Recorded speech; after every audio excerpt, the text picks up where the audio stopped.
안녕하세요. 아주대병원 대장암내과 김창우입니다. 대장암내과장 그리고 대장암 센터장을 맡고 있고요. 대장암의 세계 최고수 중 하나입니다.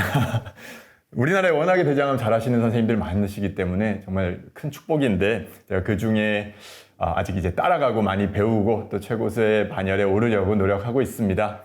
오늘 주제는 TNT, 폭탄이잖아요. 네, 폭탄만큼 큰 주제가 우리 대장암학계에 딱 떨어졌는데 여기 대해서 좀 소개드리고 환자 또 같은 동료 의사, 선후배, 많은 선생님들께 좀 도움이 되고자 합니다. 결국 저희 많은 사람들이 기다려왔던 것처럼 작년 10월에 드디어 우리나라 건강보험에서 TNT, 이 전체 선행요법을 급여 대상으로 허가했습니다.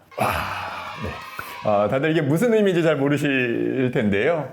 보시면 어려운 얘기가 써있죠. 직장암이 대상이고 2기, 3기에서 요런 항암제 혹은 요런 항암제를 인정함, 수술 후 보조요법을 포함하여, 그리고 밑에 이제 필요시 방사선을 시행할 수 있음.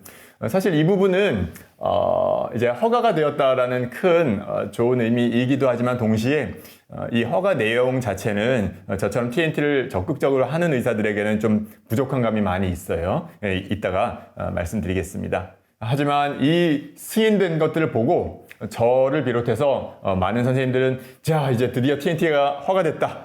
이제 더 이상 임상연구 세팅으로 하지 않아도 된다. 많은 환자들에게 도움을 줄 수 있겠다. 이렇게 시작하고 한 경우도 많지만 그냥 단순히 항암치료 순서 바꾸는 거 아니야? 뭐 방사선하고 수술하는데 수술 끝나고 나서 할 걸 그냥 좀 땡겨서 하는 건가? 이렇게 오해하시는 분도 있고, 또 12차까지 아까 그 폴폭스는 12차, 뭐 젤록스는 8차라고 했는데 그 항암 치료 그러면은 뭐 쭉 다 하고 자 이제 수술 뭐 하세요라고 외과 보내면 되는 건가? 뭐 그런 분도 계시고요. 심지어 TNT 전체 선행 치료 토탈, 즉 무조건 수술 안 하면 되는 건가? 그러면 이렇게 오해하시는 분들도 있어요. 네, 모두 오해입니다.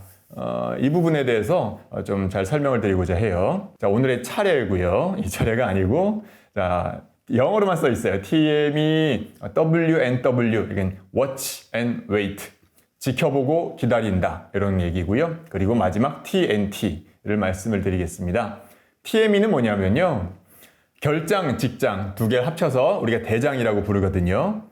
주로 결장은 음식에서 물을 쭉 흡수해서 저장을 해요. 나머지를 대변으로 만들어서 점점 밀어 보냅니다. 그러면 직장은 이렇게 대변을 점점 저장했다가 꽉 차면 내보내고 하는 그런 배출하는 역할들을 해요.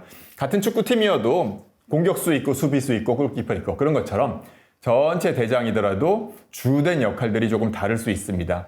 이것 때문에 수술하고 나서 치르는 대가가 좀 다르겠죠.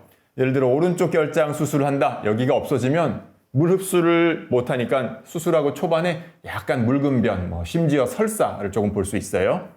반대로 직장 혹은 구불결장 이쪽을 자르신 분들은 대변 저장하는 능력이 떨어지겠죠. 그러면 예전보다 똥이 조금만 내려와도 꽉 찼다, 공간이 지금 모자라다, 빨리 화장실 가야 된다, 이런 식으로 신호를 이제 주게 되는 그런 증상들이 나타납니다. 어느 부위를 수술하느냐에 따라서 다른 증상들을 겪을 수 있는 거죠. 자, 직장암을 오늘 이야기하기로 했으니까요. 직장 이렇게 돼 있죠. 직장 암이 여기 있고 아래 위 일정 안전거리를 유지해서 자릅니다. 자르면 남아있는 직장, 여기가 항문이에요. 직장과 요 결장을 쭉 당겨다가 이어줍니다. 여기를 문합부라고 하죠. 문합입니다. TME가 뭐냐면요, 토탈 메조렉탈 익시전입니다. 어려운데요. 전체 직장간막, 여기 간자는 사이 간자를 써요. 직장 사이막, 그리고 절제술. 무슨 얘기냐면 직장암 수술의 원칙인데 맨 처음 1979년에 이 사람 영국 외과 의사예요. 저희 대장암 하는 사람들한테는 정말 유명한 분입니다. 이름만 들어도 막 다 나은 것 같은 힐드라는 사람이에요. 이분이 79년에 위키에 잘못 나와 있어요. 82년이라고 했지만 79년에 최초 발표를 합니다. 이런 수술 TME라는 원칙을 적용해서 수술했을 때에 이전까지 완전히 높았던 국소 재발률이 떨어져 버리고 수술 후 결과가 좋더라 하는 것들을 많이 발표했어요. 여기 유명한 란셋이라는 저널도 있죠.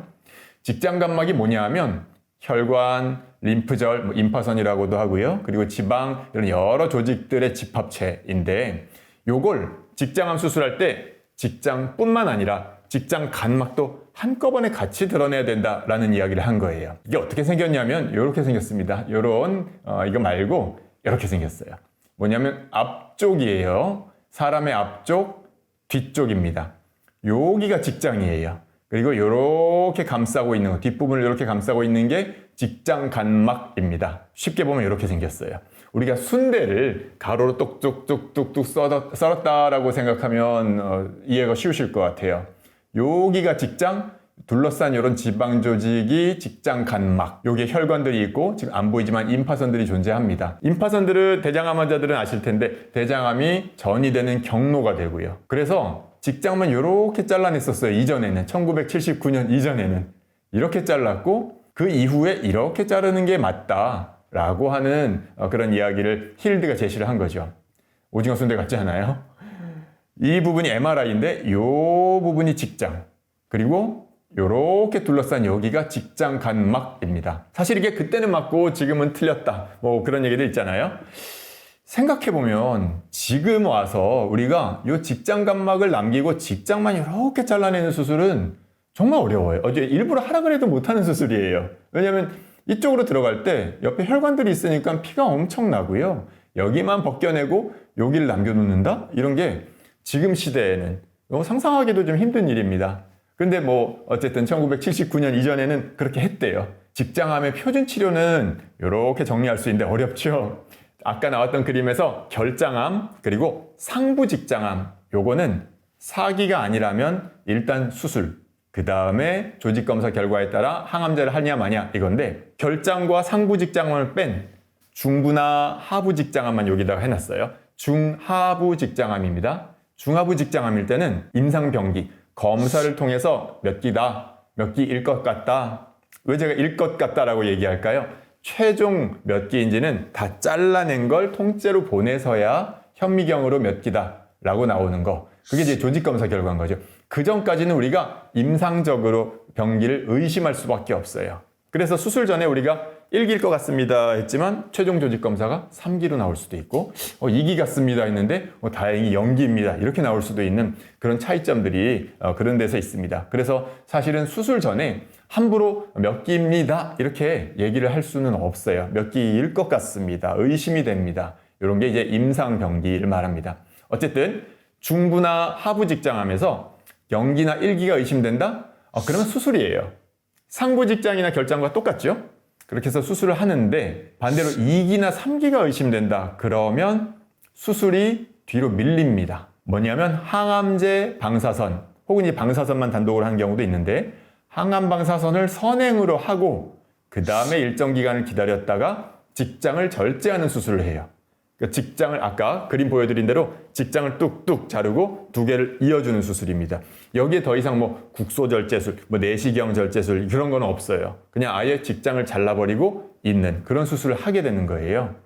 이 부분이 지금까지의 표준이었습니다. 제가 이었습니다라고 표현하는 건 아직은 우리나라에서는 표준 중에 하나입니다만 미국, 유럽, 특히 미국에서는 표준에서 빠져버렸어요. 어쨌든 이렇게 항암 방사선 이후에 직장절제술, 그리고 조직검사 결과에 따라 그냥 경과 관찰할 수도 있고 또 추가로 보조항암 치료를 할 수도 있고, 이 부분이 오늘 말씀드리고자 하는 그런 부분인데, 여기서 직장절제술의 가장 근본적인 기본이 되는 것이 TME, 전 직장간막 절제술이라고 하고요.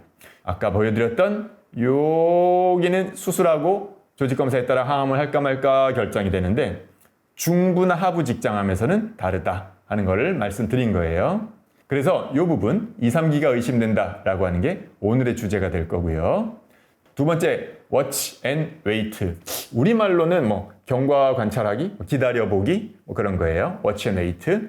이건 뭐냐면 이게 기존 치료법이었어요. 항암 방사선을 빵 때려서 얘네들도 목적이 있어요. 크기 줄인다, 병기 낮춘다, 장기 보존한다, 그리고 암의 반응을 평가한다, 그런 것. 그리고 나서 기다려서 이렇게 수술을 합니다. 이게 지금까지 기존 치료법이었어요. 근데 이런 목적들이 있다고 방금 말씀드렸잖아요. Watch and Wait는 특정한 조건이 만족한다라면 수술 자체를 안 하고 관찰해 봅시다 하는 거죠. 어떻게 그게 가능해요? 암이 남아있는 거 아니에요? 하는 거잖아요. 이 부분에 대해서 굉장히 그래도 될까? 그치. 직장암 자르고 나면은 많이 고생한다던데, 화장실 많이 가야 된다던데, 뭐 장루를 해야 된다던데, 이런 문제들이 있잖아요. TME, 즉 직장절제술 하고 나면 당연히 그런 대가들을 치러야 합니다. 첫 번째, 장루예요. 변주머니 차고 싶으신 분은 없잖아요. 없죠. 근데 장루를 만들 수밖에 없는 여러 요소들이 있습니다. 실제로 중부직장암에서는 일시장루는 우리가 이론적으로 약 두세 달 정도 있다가 다시 복원 수술을 해줄 수 있는 장루고요. 영구장루는 말 그대로 항문을 없애버려서 이제 남은 평생 동안 장루, 배에 변주머니를 달아서 변을 보셔야 된다. 이런 뜻이에요. 이 확률이 중부직장암에서는 반 넘어가요. 55, 한 65%. 하부직장암, 하부는 이제 항문에 아주 가까운 애들이잖아요. 이 경우는 오히려 일시장루의 확률은 떨어집니다. 하지만 영구장루 확률이 확 올라가죠. 장루 만드는 거 정말 좋아할 사람 없죠. 의사도 만들면서 마음이 좀 불편합니다. 저도 만들면서 이게 환자 삶의 질도 떨어뜨릴 거고, 심지어 수술 끝났는데 배에 주머니 붙어 있는 거 보면은 아주 충격받는 분들도 많으실 거니까요. 이 부분 왼쪽 그림이 소장으로 만든 거, 그리고 이런 것들은 다양하게 대장을 가지고 만든, 결장을 가지고 만든 그런 장루가 되겠습니다. 두 번째, 문합부 누출이에요. TME, 직장절제술을 하고 나면 문합부 누출이 생길 수 있습니다. 아까 문합부가 뭐랬어요? 장하고 장을 꿰매서 이어 붙인 자리. 누출은 누수, 샌다는 겁니다. 꿰맨 자리가 치유가 안 되고 픽 하고 새버리는 거예요. 수술 잘못한 거 아니에요? 그렇지 않아요. 수술을 잘못해서 라기보다는 정말 많은 원인들이 있습니다. 전 세계의 대장암 하는 의사들이 제일 싫어하는 합병증이기 때문에 정말 많은 연구들이 있고, 어떤 환자들이 주로 생기냐, 치료는 도대체 어떻게 해야 되냐, 어떻게 해야 최소한으로 피해를 막을 수 있냐, 이런 부분들이 정말 많아요. 정말 많습니다. 당연히 상처가 잘 낫지 않는 부분이기 때문에 상처 치유가 안 될 만한 질환을 가지신 분들이 위험 요소가 돼요. 당뇨, 스테로이드 복용, 면역 억제제, 간 이식, 신장 이식, 그리고 음주, 흡연 무조건 끼고요. 남자가 여자보다 많이 생깁니다. 어쩔 수 없어요. 그리고 암의 위치가 항문에 가까우면 가까울수록 많이 생깁니다. 그리고 당연히 젊은 환자보다 연세가 많은 분들이 조금 더 확률이 높다라고 돼 있고, 국내에서는 약 한 7%, 많게 보면 12% 요 정도 보고되고 있어요. 참고로 직장 쪽만 그렇지 결장암 수술하고 나서의 문합부 누출은 우리나라는 1% 미만입니다. 근데 직장암에서 우리가 한 7에서 12% 된다 그랬잖아요. 미국, 유럽 같은 영국, 프랑스, 네덜란드 이런 데서는 최소 10에서 막 20%, 25% 돼요. 5명 수술하면 1명이 터집니다. 그 사람들이 수술을 못하냐? 우리보다 못해요. 우리보다 못하는데 이제 다른 민족적인 특성이 있을 거예요. 뚱뚱한 거, 비만도, 술, 담배가 자유롭고, 진단이 늦어지고 여러 가지 이유가 있을 겁니다. 그리고 문합부 누출뿐만 아니라 아까 직장이 짧아지면 무슨 일이 벌어진다 그랬죠? 자주 가야 돼요. 이제 똥을 조금밖에 저장 못하니까 금방 가야 된다. 이런 증상이 와요. 급히 가야 된다. 아랫배가 아팠다 안 아팠다 한다. 앉았는데 토끼똥이 나온다. 마려워서 화장실에 딱 근데 일어났어요. 다시 또 마려워요. 또 앉았다가 별로 안 나와요. 일어났는데 또 마려워요. 이런 정말 힘든 증상들 수술 직후 초반에 많이 겪고, 거의 직장암 환자들이라면 거의 다 겪습니다. 거의 다 겪으시고 시간에 따라 조금씩 좋아져요. 삶의 질이 많이 떨어지겠죠. 그래서 저는 이런 분들 이제 중요한 행사, 자녀의 결혼식에 가야 된다, 여행 계획이 있다 그러면 웬만하면 정말 다 하고 오셔서 수술하신다든지 여러 스케줄을 좀 맞춰보는 그런 말씀들을 드립니다. 이것들을 저위전방절제술 증후군이라고 해요. 증후군이란 말은 어떤 특정한 질환이 아니라 여러 증상들의 집합체를 말하잖아요. 배변장애, 급박변, 변실금, 복통, 여러 가지 정말 다양하게 옵니다. 국내외에서 보고된 바는 저는 20%도 적다라고 봅니다. 75%까지 보고하는 논문들도 있어요. 직장암 하면 무조건 온다라고 저는 생각하면 되고요. 네 번째로 성기능, 그리고 배뇨기능. 아니, 직장암 수술하고 똥 못 싸는 것뿐만 아니라 오줌도 싸기 어렵고 부부관계도 하기 어렵냐? 사실이에요. 직장암 수술하시고 나면은 똥, 오줌, 그리고 부부관계 이것까지 쭉 떨어집니다. 자, TME, 직장 수술 그러면 나쁘냐 무조건. 너무 이렇게 많은 대가가 따라온다. 장로 만들어야 될 수 있다. 문합부, 그 다음에 삶의 질 떨어진다. 이런 것들 나쁜 치료냐? 아니에요. 지금까지 표준입니다. 가장 완치를 위한 확실한 치료입니다. 대가를 치러야만 해서 그렇지. 근데 여기에 대해서 워치 앤 웨이트는 삶의 질을 좀 생각해 볼까요? 하는 문제 제기예요. 단 종양학적 성적 재발 더 안 해야죠. 삶의 질 챙겼는데 재발 빨리 해버리면 어떡해요? 그러면 안 되잖아요. 종양학적 성적 재발 생존입니다. 암 치료의 가장 중요한 성적이에요. 두 마리 토끼를 다 잡으려는 겁니다. 환자의 삶의 질도 보존하면서 재발도 덜하게. 요 두 마리 토끼 잡는 거 말이 쉽지 실제로 그렇게 쉽지 않아요. 근데 어쨌든 이 부분 균형이 필요하다는 거죠. 지금까지 나온 치료가 이렇다라고 한다면 자, 수술했었더니 10에서 20% 정도 병리학적 완전 관해, 어려운 단어 나왔어요. 완전 관해, 암세포가 없어졌다는 뜻이에요. 완전히. 근데 병리학적은 뭐예요? 눈으로 봐서는 모르고 조직 검사를 해서 현미경으로 봐서 확진이 되었다라고 하는 이야기거든요. 이건 이렇게 자 PCR 병리학적 완전 관해 PCR 그래요. 남은 암세포가 없더라라는 이야기예요. 근데 와 그러면은 수술 안 해도 될 걸 그랬다. 실제로 PCR 환자들은 예후가 월등히 좋습니다. 근데 수술 안 해도 될 걸 그랬다? 알 수 없잖아요. 왜? PCR이라는 건 수술해서 잘라낸 거를 보여줘야만 나오는 검사예요. 그러니까 굉장히 아이러니죠. PCR을 보면 예후가 좋겠다라고 하지만 수술 안 해도 되지 않았을까? 근데 이미 수술을 했는데 수술해야만 나오는 검사인데 이거죠. CCR이라는 개념. 임상적이에요. 아까 임상적 병기, 임상병기는 뭐라고 했죠? 여러 가지 검사들을 토대로 추정하는 겁니다. 몇 기일 것이다. 몇 기일 가능성이 현재 가장 높다. 이거죠. CCR, 임상적 완전 관해 뭐겠어요? 많은 검사들을 통해서 이건 암세포가 없을 가능성이 높다. 거의 수술을 안 하더라도 수술하면 PCR이 나올 가능성이 높다라는 개념이 바로 CCR입니다. 우리 브라질리언 그러면 전 안 가봤는데 왁싱 아니고요. 브라질리언 하면 저처럼 대장암 하는 의사들은 이분을 떠올려요. 이름도 어려운데 안젤리타 하압감마 80대 정도 되셨을 거예요. 아직 생존해 계십니다. 브라질의 유명한 대장암 의사고요. 대장 항문외과 의사고 이분이 직장암을 엄청 고민하면서 이제 이런 워치앤웨이트를 제시를 처음 하셨었어요. 벌써 21년 됐네요. 2004년 논문이니까 이게 당시 외과 저널에서는 현재는 밀렸지만 탑을 달리던 Annals of Surgery라는 잡지에 이런 논문을 발표합니다. 뭐냐면 당시까지 표준이었던 항암방사선 치료를 해요. 그리고 나서 수술을 그중에 일부 했습니다. 근데 나머지는 자신들이 정한 기준에 따라서 CCR인데 이거 PCR일 것 같은데 수술해봤자 암세포 안 나올 것 같은데 이런 사람들을 정해요. 어떻게? MRI, 내시경, 그 다음에 손가락으로 수지 검사를 해서 정해요. 그래서 이걸 비교했습니다. 자, 수술 안 하고 CCR인 사람, 임상적 완전관해. 자, 수술하고 PCR인 사람, 병리학적 완전관해. 요 둘 합쳐서 100명도 안 돼요. 적은 숫자지만 굉장히 의미 있는 연구였는데 이렇게 비교를 해봤더니 생존율 차이 없고 괜찮더라 나온 거예요. 이걸로 엄청나게 욕을 먹었을 겁니다. 그래서 지금 오래 사시나 봐요. 80 넘으신 것 같은데.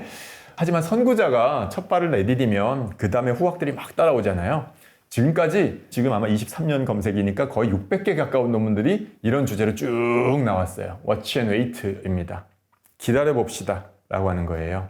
하지만 한계가 있어요. 무조건 기다리면 다 100% 완치되냐? 아니죠. 다시 자라나면 어떻게 하는 주장이 있어요. 다시 자라나면 하부감마를 비롯해서 워치 앤 웨이트를 주장하시는 분들은 잘라버리면 되지 않나 라고 얘기해요. 대부분의 경우는 그 부분을 이제 셀비지 서저리, 그 부분을 없애면서 결국은 직장 절제술을 하게 되는 경우가 있고 수술 그렇게 어렵지 않다라는 주장들이 있어요. 두 번째는 암 진행은 예쁘지 않은데 이거죠. 암이 착하게 1층 가고 2층 가고 3층 가고 이렇게 안 간다는 거죠. 거기서만 자라나는 게 아니라 간으로 가고 폐로 가고 이러면 어떡해? 라고 하는 걱정이 있는 거죠. 한계점이 맞습니다. 그리고 CCR. 여러 연구자들이 자 이게 CCR이야 저게 CCR이라고 했는데 과연 정확한가? 왜냐하면 통째로 잘라내서 봤을 때의 암세포가 없다? 보다는 그래도 조금이라도 덜 정확한 게 아닌가? 맞아요. 그럴 수 있습니다. 항암방사선만 때렸는데 이걸로 충분히 CCR을 얻을 수 있는가? 그렇죠. 아닐 수도 있는 거잖아요. 실제로 하부감마 그 그룹이 이 워치앤웨이트를 주창했을 때에 그 공격 방법은 항암방사선밖에 없었어요. 그냥 항암방사선을 빵 때리고 몇 주 간격을 기다렸다가 그리고 수술을 하는 그 시기가 딱 온 거죠. 그럼 할 수 있는 방법이 뭐가 있어요? 그냥 비나이다밖에 없어요. PCR 와라, PCR 와라, 뭐 CCR 와라 이거밖에 없어요. 공격할 수 있는 방법이 없으니까. 그래서 어떤 연구자들은 그 항암방사선을 만져봅니다. 뭐죠? 항암방사선에 들어가는 항암제는 두 종류밖에 없어요. 젤로다라는 먹는 약 또는 FL-요법, 5-FU와 류코버린이라는 그 주사요법. 그 두 개는 이제 동등한 효과를 가진다고 되어 있고 그 두 개뿐만 아니라 그 항암제를 조금 세게 만들어 봐요. 예, 그 연구자들이. 여기다 항암제를 추가합니다. 또 사기 대장암에서 쓰는 표적 치료제를 써봐요. 해봤는데 안타깝지만 결과가 그렇게 좋지 않았어요. PCR, CCR을 올리는 그런 이득은 하나도 없었고 그냥 오히려 항암제를 더 써서 환자들이 부작용으로 더 힘들어하더라. 이런 연구들밖에는 없었어요. 안타깝죠. 사실은 그도 그럴 게 동시 항암 방사선을 할 때 그 항암제의 목표는 물론 항암제 자체의 효과도 있지만 방사선 치료의 효과를 극대화하는 라디오 센서타이저라고 하는데요. 그런 역할들이 있기 때문에 그렇습니다.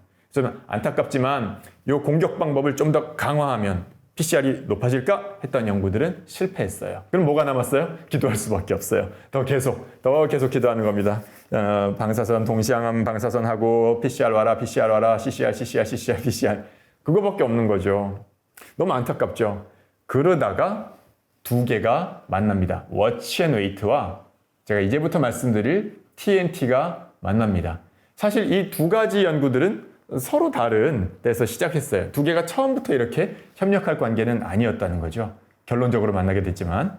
자, 마지막이에요. TNT입니다. TNT.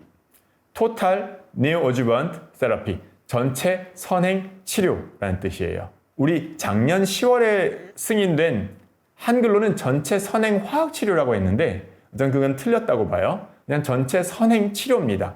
항암제만 들어가는 것이 아니라 거기에는 면역 항암제, 또 그냥 항암 치료, 그리고 그 순서, 요법, 몇 번이나 쓸 건지 다양한 작전들을 통틀어서 우리는 TNT라고 말하는 게 맞습니다. 기존 치료법이 이렇게 돼 있었는데 자, 항암 방사선을 하기 전에 우리가 뭐 했어요? 항암제 방사선을 더 세게 만들어 봤지만 효과가 없었죠. 그래서 자, 그러면 항암 방사선은 놔두고 그 전에 항암제를 좀 때려볼까? 아니면 항암 방사선을 놔두고 수술 전까지 그 사이 시간 동안에 항암제를 때려볼까? 요거를 유도 인덕션, 요건 강화 컨솔리데이션이라고 하는데 요런 두 가지 작전이 제시가 됩니다. 요 두 개를 사실 합쳐서 TNT라고 이야기를 하게 되고요. TNT는 폭탄이잖아요. 정말 폭탄처럼 떨어진 그런 정말 영향력 있는 그런 작전이다라고 하는 뭐 그런 의미를 담았다면 저는 전적으로 동의합니다. 토탈 네오주먼트 세라피 TNT 이게 최초 등장한 버전은 언제일까요? 15년도에 처음으로 언급이 됩니다. 인덕션 유도 항암 치료라는 제목으로 그냥 먼저 이제 언급이 됐어요. 보시면 항암 치료를 먼저 합니다. 그리고 항암 방사선이에요. 아직까지 여기는 표준이 있어요. 표준에는 항암 방사선이에요. 그리고 나서 수술한다 이렇게 돼 있죠. 근데 여기 다른 옵션이 하나 생겼어요. 18년도, 20년도 넘어오면서 이렇게 좀 다양화됩니다. 여기 항암 방사선은 아직까지 여기 맨 위에 있어요. 하지만 여기에 나온 게 조금 다양해졌어요. 유도항암 치료, 그리고 여기서 단기 방사선도 쓸만하다 이렇게 옵션들이 생깁니다. 21년, 1년 지났는데 여기는 그대로 일단 있어요. 네오주번트, 우리가 항암 방사선 치료, 그리고 단기 방사선도 여기에 올라옵니다. 여기에 이 그래픽에서는 처음으로 TNT라는 말이 나옵니다. 토탈 네오주번트 세라피. 항암을 먼저 하고 방사선 한다. 이거는 뭐죠? 유도. 여기에는 항암 방사선을 먼저 하고 그 다음에 항암을 한다? 이거 뭐죠? 강화. 처음으로 이 표에는 나와요. 언급은 그 이전에 훨씬 됐지만 그 다음에 굉장히 빨리 바뀌어요. 앞뒤의 순서가 바뀌었어요. 표준이 내려왔습니다. 그리고 TNT가 올라갔어요. 이거 벌써 3년 전입니다, 여러분. 우리나라가 좀 늦죠. 근데 어쨌든 TNT, preferred 선호된다. 유도, 강화, 그리고 지금까지의 표준이에요. 자, 1년 더 지나는 거 볼까요? TNT밖에 없어요. 강화, 유도, 표준 없어졌어요. 2년 전에 미국에서는 표준이 바뀌어 버렸어요. 물론 미국, 유럽에서 한다? 우리나라가 무조건 따라가야 된다? 그렇지 않아요. 미국인에서 적용되는 게 우리 한국 민족에게도 동일하게 적용되고 효과를 볼 것인가 논의가 정말 많이 필요합니다. 어쨌든 미국에서는 표준이 바뀌어버렸습니다. 하지만 처음에는 TNT, 우리 TNT의 T는 토탈이에요. 제가 처음에 TNT 아님이라고 쓰는 게 뭐냐 하면 처음에 TNT는 완전 관해율을 높이자라고 시작했어요. 워치앤웨이트를 염두에 둔 게 아니었을 겁니다. 토탈이란 말이 물론 자, 모든 환자에게 수술을 하지 말자, 모두 그냥 이걸로 끝내버리자 이런 뜻을 담고는 있지만 그건 마치 우리나라가 월드컵 우승을 합시다 이런 거죠. 호프하는 거죠. 희망하는 거지만 익스펙트하는 건 아니잖아요. 그래서 TNT의 처음의 목적은 PCR을 올리자. 즉 TNT를 함으로써 더 직장암을 많이 줄이고 없애고 막 그래서 수술하고 나서 완전 관해율을 올려서 환자의 예후를 좋게 하자. 재발을 덜하게 하고 더 오래 살게 하자가 목표였어요. 말은 물론 토탈이지만 물론 PCR이 예후가 좋다. 아까 말씀드렸어요. PCR을 보이는 게 왜 예후가 좋을까요? 성격이 좋다는 거예요. 우리가 직장암, 대장암 그래도 다 달라요. 심지어 동시성 대장암. 한 사람에서 같은 대장에 서로 다른 대장암이 생기는 경우들이 있잖아요. 있을 수 있습니다. 그거 두 개의 유전자를 분석했을 때에도 일정 부분 다르다라고 나왔어요. 직장암 다 전혀 똑같지 않아요. 다 성격 다릅니다. 정말 사람의 얼굴 생김만큼 다 달라요. 어떤 애들은 정말 항암방사선만 빵 때렸는데 PCR이 확 와버린 애들도 있어요. 또 어떤 애들은 강화, 항암 치료를 몇 번을 했는데도 정말 줄어들지 않고 죽지 않고 막 별 치료를 다 해도 막 뭐 뼈로 전이되고 간으로 전이되고 그런 애들도 있어요. 그래서 아까 동시 항암 방사선 요 치료의 목표 중에 하나가 암의 성격 파악, 반응 평가라고 했잖아요. 요걸 했을 때 확 줄어드는 애들, 그런 애들은 이후에도 재발을 잘 안 하고 그리고 생존을 오래 하더라라고 하는 그런 연구들은 정말 많이 입증돼 있습니다. 자연스럽게 그러면 워치앤웨이트는 뭐예요? 임상적 관해, CCR이 중요해요. 왜? 검사해봤는데 CCR인 것 같아. 그럼 수술하지 말고 기다립시다. 이거잖아요. 자, 워치앤웨이트는 CCR. 근데 CCR은 뭘 따라하고 싶어요? PCR. CCR은 PCR. 이건 수술하면 완전 관해일 것이야 라고 하는 거잖아요. 그러면 TNT는 아까 PCR을 높이는 거라 그랬죠. PCR을 높이는 건 결국 뭐예요? CCR을 높이는 게 되는 거죠. CCR은 수술 안 해도 되는 거. PCR은 수술해야만 얻을 수 있는 거. CCR 높이기 워치앤웨이트. PCR 높이기 TNT. 되죠. 요거 두 개가 그렇게 해서 만나요. 그럼 정말 진정한 토탈이 될 건가 하는 거죠. 이 두 파트너는 저는 그래서 이 두 지점이 정말 중요하다고 봐요. 미국에서 1, 2위를 다투는 그런 암센터에서 나온 연구예요. 항암 방사선을 하고 나서 그냥 수술한 사람들, 항암제 2번, 4번, 6번 이렇게 한 환자들에서 PCR 확률을 봤더니 18, 25, 30, 38% 점점 늘어나는 걸 볼 수 있어요. 그러면은 10번, 12번, 20번 이렇게 하면은 완전 없애버릴 수 있겠느냐? 그렇지는 않아요. 균형을 잡아야 됩니다. 적정 항암제, 적정 용량, 적정 차수를 찾으려는 연구들이 지금까지 계속되고 있어요. 저도 그 연구들을 하고 있고 또 해왔고요. 엄격하게 사실은 그 CCR을 봐야 돼요. 많은 분들이 걱정하시는 것처럼 에이, CCR 믿을 수 있어? 라고 하는데 세 가지 검사입니다. 직장 수지 검사, 항문에 손가락 넣어서 검사하는 거, 그리고 내시경, MRI 이 세 가지예요. 이 세 가지가 정말 맞아 떨어져야 CCR이다 라고 판단하게 될 거고 당연히 이 검사들을 하는 사람들의 경험이 충분해야 되겠죠. 직장 수지 누가 하죠? 외과에서 하고요. 내시경, 외과 또는 내과에서 하고요. MRI, 판독하시는 영상의학과. 이 팀의 실력이 다 좋아야 돼요. 자, CCR 진단 기준들이 있어요. 미국 가이드라인에도 이렇게 나와 있어요. 내시경에서는 뭐 아주 스무스한, 아주 부드러운 상처만 남아있을 것이고, 그 다음에 만져지는 게 없고, 궤양도 없고, 등등등. 직장 수지 검사에서는 이래야 되고, MRI에서는 이래야 되고, 이런 여러 조건들이 엄격하게 있어요. 저는 이 중에 가장 중요한 건 많은 학회에서 직장 수지 검사를 1번으로 칩니다. 경험 많은 외과 의사가 만져보는 게 가장 중요해요. 내시경 MRI가 중요하지 않다? 이런 의미가 아니고요. 둘 다 중요해요. 근데 내시경 그리고 MRI에서는 한계가 있을 수밖에 없어요. 이 세 가지를 다 종합해서 결정해야 돼요. 사람 생명이 정해져 있잖아요. 이걸로 수술을 하냐 마냐, 어떤 많은 대가를 치르냐 마냐 이런 것들이 정해져 있잖아요. 그럼 정말 하나하나를 신중하게 검사를 해야 되는 거죠. 그래서 외과 의사의 손가락이 정말 중요합니다. 자, 여러 연구들이 있어요. 유도, 아까 항암 방사선 전에 항암을 해본다 하는 연구들이 많이 있습니다. 유도 항암에 관련된 연구들이에요. 좋은 결과를 보였던 것도 있고 아닌 것도 있고요. 예를 들어 아바스틴이라는 표적 치료제를 더했다. PCR은 올라갔다. 근데 너무 독성이 심하더라. 이런 이야기들도 있고요. 또 이런 애들, 병기가 줄어든 효과는 비슷했는데 근데 조기 종료가 돼버린 거. 좀 이런 연구들이 보고가 되고 있고, 여기에 프로디지 23이라는 아주 랜드마크와 같은 연구가 있어요.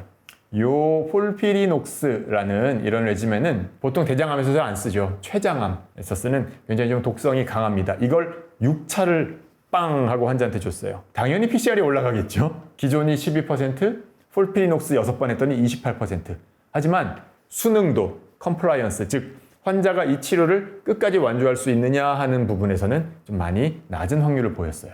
그러니까 살아남을 사람들, 이 6차의 항암 치료를 정말 끝까지 막 견디는 사람들에서는 결과가 좋았을 것이지만 많은 사람을 대상으로 했을 땐 좀 적용하기 어렵지 않은가 하는 결론을 내렸죠. 반대로 강화 연구들도 여러 가지 있습니다. 라피도 같은 경우 대표적인데요. 실제로 이제 단기 방사선을 하고 젤록스 6차례 혹은 폴폭스 9차례를 했을 때에 PCR이 28%, 2배나 높아졌어요.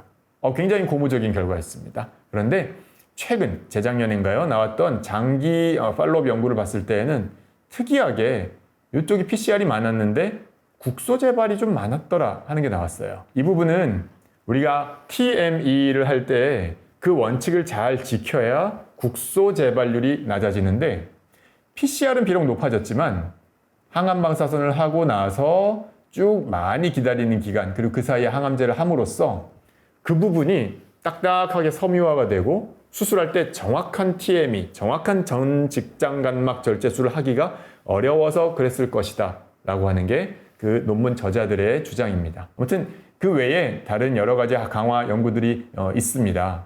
대부분 기존 치료에 비해서 PCR 레이트가 높다라고 보고가 되어 있고요. 그러면 TNT 중에 뭐가 좋냐? 유도가 좋냐? 강화가 좋냐? 현재까지 많은 연구들의 추세는 유도보다는 강화를 조금 더 선호하고 있습니다. 여러 가지 이유들이 있는데요. 유도 연구는 우리가 항암 방사선을 통해서 메인 아주 주범 직장암 자체를 줄여버리고 그 다음에 항암제를 들어가는 게 더 낫다. 또 하나는 항암제의 연속성도 저는 있다라고 봐요. 제 주장입니다. 항암제의 연속성이 뭐냐면 강화는 항암 방사선하고 항암하고 수술하고 항암하죠. 근데 유도는 항암하고 항암 방사선하고 쉬었다가 수술하고 항암하죠. 이 항암하고 이 항암의 거리가 너무 먼 거예요. 그래서 저는 유도보다 강화가 이 보조 항암 치료와의 간격이 짧기 때문에 더 메리트가 있다라고 보고요. 그리고 단기 방사선 치료하고 장기 한 25일 혹은 28일에 걸쳐서 하는 거 두 개 중에 뭐가 좋으냐 할 때는 지금까지 나온 연구로는 약간 장기 쪽이 조금 더 나은 것 같다라고 돼 있어요. 다른 기타 연구들은 이런 것들도 있어요. 기타 프로스펙트 이게 대표적인 연구인데 이 부분은 아예 항암 방사선을 빼버리면 어떠냐 하는 연구들도 있어요. 제가 펠로우 때 저희 학교에서 대장암 센터 컨퍼런스를 하는데 이 연구가 이제 시작합니다라고 하는 그런 주제 연구 소개였었는데 그때 이제 우리 방사선 종양학과 교수님 한 분이 막 자리를 박차고 나가셨었어요. 방사선을 생략하는 연구를 소개하는데 급한 일이 있으셨을 것 같습니다. 듣기 싫어서는 아니실 것 같아요. 아무튼 이 연구 결과는 나왔는데 비슷하더라. 항암 방사선을 생략하고 항암제만 쭉 주더라도 종양학적인 성적이 열등하지는 않더라. 이렇게 이제 나왔습니다. 강화가 낫냐 유도가 낫냐 하는 거 그것도 있었어요. 오프라 트라이얼 또 독일에서 나온 이런 연구들에서도 강화가 유도보다 조금 더 PCR이 높더라 하는 이야기들을 보고하고 있습니다. 자, 그러면 TNT 모든 환자에게 다 적용될까요? 자, 이제 나는 직장암인데 수술 안 해도 돼 이런 걸까요? 분명 게임 체인저, 즉 이 틀을 바꿔버릴 정말 기존의 표준 치료법을 바꿔버릴 아주 큰 폭탄이면 분명한데 기존에서 한 10에서 15% 늘어난 거예요. 의학에서 10 내지 15% 늘어난 건 굉장한 수치예요. 하지만 30-40%의 환자가 와, 이걸로 수술 안 받을 수 있어. 굉장히 높은 확률이에요. 반면 10명 중에 6명 내지 7명은 TNT를 하더라도 결국은 직장 절제술을 해야 된다라는 확률이죠. 그럼 이게 나쁜 걸까? 아니에요. 저는 환자에게 기회를 줄 수 있다고 생각합니다. 그 중에서 이 항암 치료를 견뎠을 때 어쩌면 평생 장루를 안 하고 아예 수술을 안 하고도 완치가 될 조금의 확률이라도 있다면 나 항암제 견딜래. 이런 분들 계실 거거든요. 마지막 이 연구 하나 소개해 드릴게요. 컨클루드. 스펠링 잘못됐지 않았어요. 컨클루드에 저는 K, 코리안입니다. 코리안. 우리가 결론 내리겠다라는 연구 제목이에요. 작년 제가 에스코를 미국 임상종양학회인데요. 거기 가서 제가 이 연구 결과로 포스터 발표를 했고요. 이런 연구였어요. 항암방사선을 하고 기존 치료군은 그냥 쭉 기다려요. 원래처럼. 그 다음에 수술합니다. 수술하고 8번의 폴폭스라는 항암 치료를 받아요. 근데 시험군, 요거 뭐죠? 항암방사선을 하고 수술하기 전에 항암제를 맞아요. 이게 강화 치료예요. 강화 항암 치료. 3번을 맞고 수술하고 5번을 맞아요. 그러면 공평하죠. 양쪽에. 8차. 순서만 바꾼다. 뭐 이런 개념이죠. 사실 이런 세팅의 연구는 제가 이 연구를 2016년 말에 시작했는데 없었어요. 그때까지 없었어요. 아까 앞서 소개드린 연구들에도 양쪽 군이 항암제가 다 달라요. 이쪽에 뭐 4번 들어가면 여기는 안 들어가고 그런 식이었거든요.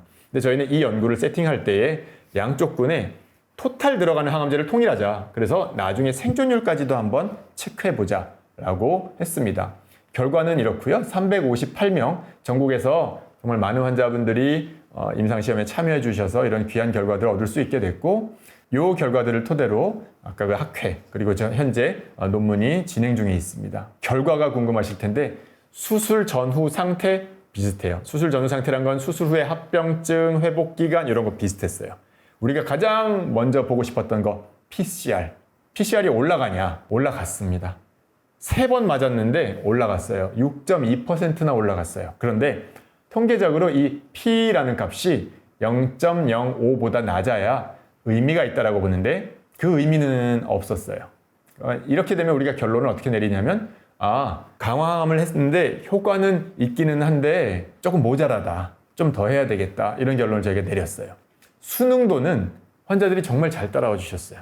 정말 잘 따라왔고 기대와 달리 시험군에서 더 높은 수능도를 보였어요. 기존 대조군에서는 수술하고 나서 8번을 쭉 맞은 거잖아요. 이걸 좀 힘들어 하셨다는 거예요. 3번 맞고 수술하고 5번 맞는 게 조금 더 편했다라는 거죠. 어쨌든 그래서 우리 결론은 폴폭스를 3차에서 강화요법을 했지만 효과적이긴 했으나 약간 모자란 감이 있다라고 했습니다. 실제로 미국 NCCN 가이드라인에서도 보통 16주에서 18주 정도 강화를 권해요. 이건 폴폭스가 2주 간격이기 때문에 약 한 7차 내지 8차 정도로 보시면 돼요. 그리고 이 외에 다른 TNT도 있습니다. 뭐죠? 이거 벌써 한 3년 전에 아주 저희 대장암학회를 빵 크게 때렸던 그런 논문인데 MSI 하이 이건 뭐냐면 면역 항암 치료가 듣는 대장암에서는 한 4%, 5% 정도도 채 안 되는 비율이긴 하지만 그런 환자들만을 쏙 골라서 16명 그리고 12명 선택해서 면역 항암제만 했어요. 원래대로라면 동시 항암 방사선을 해야 됐을 사람들이에요. 근데 면역 항암제만 빵 해서 100% 확률로 CCR이 왔다라는 보고를 했어요. 최근에 1년 팔로업이 나왔는데 거기서도 역시 지금까지 제발 없었다라고 나온 정말 획기적인 연구죠. 우리나라에서는 어려워요. 우리나라에서는 면역 항암제가 현재 1차 치료로 사용할 수 없고 사용하면 불법입니다. 그래서 미국 가이드라인에서 MS 하이인 경우에는 이걸 먼저 써봐라 라고 돼 있어요. 면역 항암제를 먼저 써봐라. 그리고 그게 아니라면 대안으로 TNT를 할 수 있다. 이렇게 돼 있습니다. MSI 하이가 아닌데요. 저는 어떻게 해요? 저는 면역 항암제가 안 듣는데요. 하는 환자들은요. 중국에서 최근에 나온 연구가 있어요. 토치, 이렇게 횃불? 그런 거죠. 옛날에 우리가 중국 연구들 무시했지만 요즘에 그렇지 않아요. 많이 따라옵니다. 정말 많이 따라오고 많은 환자들을 대상으로 정말 쭉쭉쭉쭉쭉 성장하고 있어요. 임상 연구랄까, 면역 항암제 사용이랄까 이런 부분들이 훨씬 자유롭기 때문에 이런 연구가 가능하지 않나 싶긴 합니다. 많이 부럽죠. 많이 부러운데 어쨌든 이 연구는 면역 항암제가 듣지 않는 95% 정도 되는 직장암 환자에서 기존의 TNT에다가 면역 항암제를 더해서 해봤어요. 짠 했더니 시험군 대조군 자, 방사선 치료하고 여기 항암제 6번. 이거 뭐죠? 강화합니다. 요거 뭐죠? 2번 맞은 거 이거는 유도예요. 그 다음 방사선, 그 다음에 이거 강화. 이거 섞었어요. 세상에 CR이 54에서 56% 나왔어요. 환자의 반 이상이 암이 없어진 거예요, 그냥. 면역항암제 안 듣는다면서요. 면역항암제 얘기를 오늘 하는 게 맞을지 모르겠는데 우리가 면역항암제 잘 듣는 MSR 하이 타입이 그런 많은 암종들이 있지만 대장암은 안 그렇거든요. 그렇다면 면역항암제가 안 듣는 타입의 암은 내버려 둘 거냐? 아니다.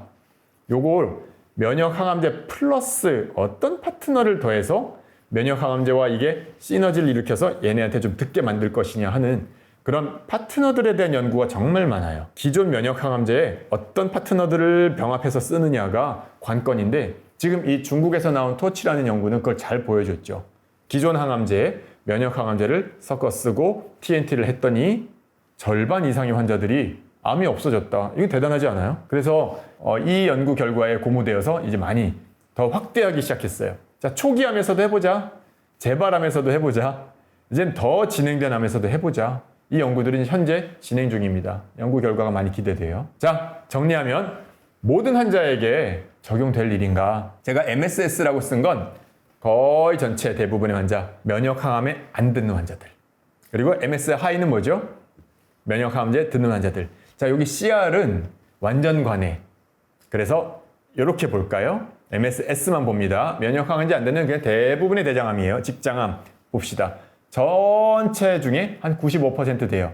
요 초록색하고 보라색 빼고 요 파랑 빨강이 95%라고 쳐요. 그 중에 몇 퍼센트나 CR이 올까? TNT를 하면 아까 30 정도 된다고 쳤어요. 그러면 총 100% 중에는 한 28.5% 됩니다. 자, MSI 하이는 어때요? 하이는 전체 대장암의 한 5%밖에 안 돼요. 근데 그 중에 한 80%는 CR이 와요. 5%에 80%면 어떻게 되죠? 4%가 되죠. 전체 중에 4.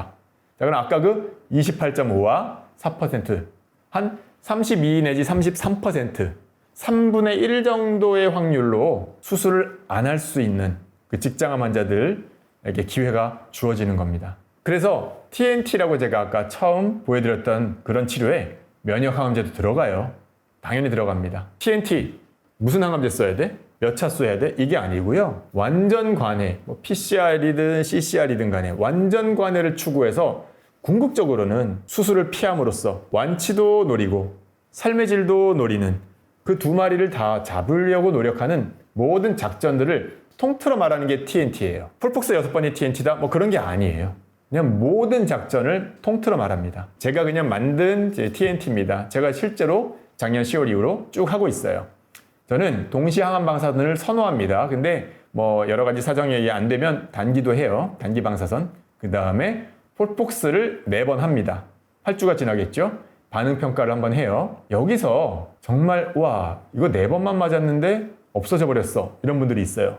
그러면 기다립니다. 부분 관해가 왔어? 그러면 4번 더 합니다. 총 8차죠. 아까 미국 NCCN에서는 7차 내지 8차 정도로 관한다고 했잖아요.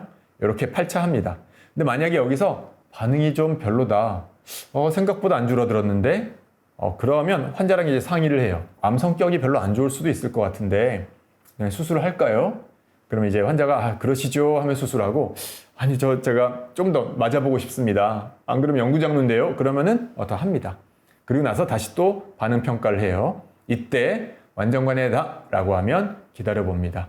아니다. 부분적이거나 조금 반응이 별로 안 좋다. 그러면 결국 수술을 권하고요. 이런 식으로 갑니다. 4차를 하는 분들은 전체 반은 안 되고요. 대부분 8차까지는 갑니다. 조금 아깝다. 줄어들긴 하는데 조금 아깝다. 그리고 환자가 나는 정말 더 맞아도 되니까 죽어도 정말 장루는 하기 싫다. 그러면 체력을 봐서 여러 가지 피검사와 상태들을 봐서 4번을 더 연장을 할 수도 있어요. 추적 관찰하는 방법들은 이제 이렇게 TNT를 하고 나서 워치 앤 웨이트를 한다라고 했을 때의 추적 관찰은 기존에 우리가 2기나 3기 대장암을 추적 관찰하는 그런 플랜과 비슷하게 가는데 결정적으로 다른 점이 요거예요. 직장 수지 검사를 3개월마다 초반에는 무조건 저는 합니다. 무조건 하고 그 직장경 검사, 내시경 검사도 다른 대장암보다는 좀 자주 하게 되죠. 왜냐면 이게 저는 굉장히 좋은 옵션이라고 봅니다.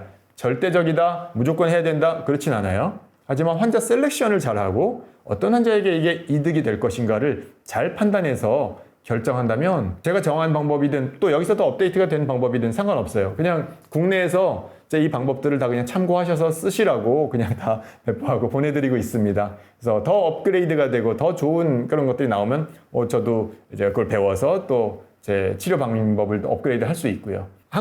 국내에 계신 많은 선생님들, 실력 좋으신 많은 선생님들께서 이렇게 선별적으로 어떤 환자에게 이득을 줄 수 있을 것인가를 고민하시고 결정한다면 제가 전국의 직장 환자를 다 볼 생각 절대 없습니다. 그러지 마세요. 오지 마세요. 그럴 생각 없어요. 네, 국내 병원들이 참고하실 수 있도록 다 공개했습니다. 그리고 학회에서 발표 중이고요. 자료를 원하시는 분이 계시면은 이 표들을 얼마든지 보내드릴 테니까요. 보시면 좋을 것 같습니다. 네, 제가 준비한 내용이 여기까지고요. 들어주셔서 감사합니다.